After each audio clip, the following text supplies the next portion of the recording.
Hi everyone, I'm Jacob Z. Flores and I'm back today for my sixth mini author reading promoting my new release Soulstruck, which is the third book of the Warlock Brothers of Haven Bridge series.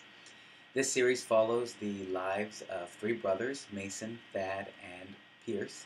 And with this book, Pierce takes over as the main character of the book. And over my last few author readings, I've shared some background information on Pierce and his brothers, as well as when Pierce and Kale first met each other, and also we have taken them to a bar where they are still at. So for today's reading, we're going to see what happens when when Kale gets introduced to a jukebox. All right, here we go. A loud thwack got my attention, and a quick glance over my shoulder made me hop off the stool and rush over to Kale, who was kicking the jukebox. "What the hell are you doing?"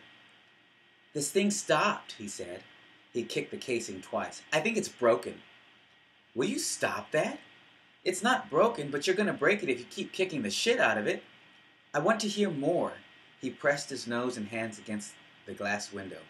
"Our music back home is nothing like this." Even though I was going to regret this even more than bringing Kale to a bar, I took a couple of dollars out of my pocket and handed it to him. "Here, use these." Kale took the money and eyed it. He then glanced sideways at the jukebox, as if it were his mortal enemy, and waved the bills at the machine. "Play music immediately." "What the hell are you doing now?" He studied the money and waved it again, this time with more flourish. "I command you to play." When nothing happened, he frowned at me. "These talismans are broken." "Oh, for crying out loud."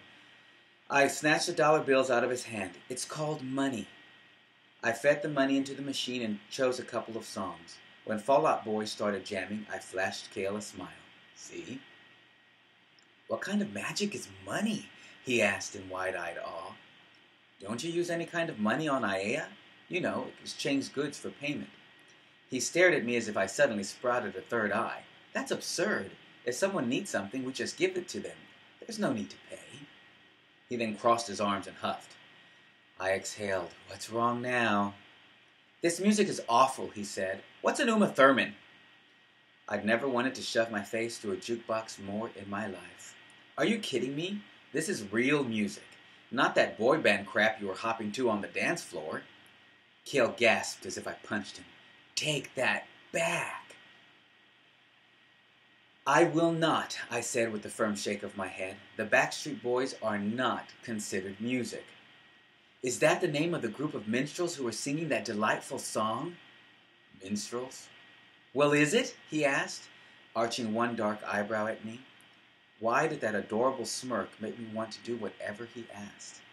I nodded, even though I knew exactly where this was going. "Wonderful," he said, waving at the jukebox. "Play more of that." "Kale." He crossed his arms and tapped his foot. Oh, hell no. No one got away with tapping their foot at me, but I made the mistake of looking into Kale's big golden eyes and noticing the cute little dimples on his cheeks.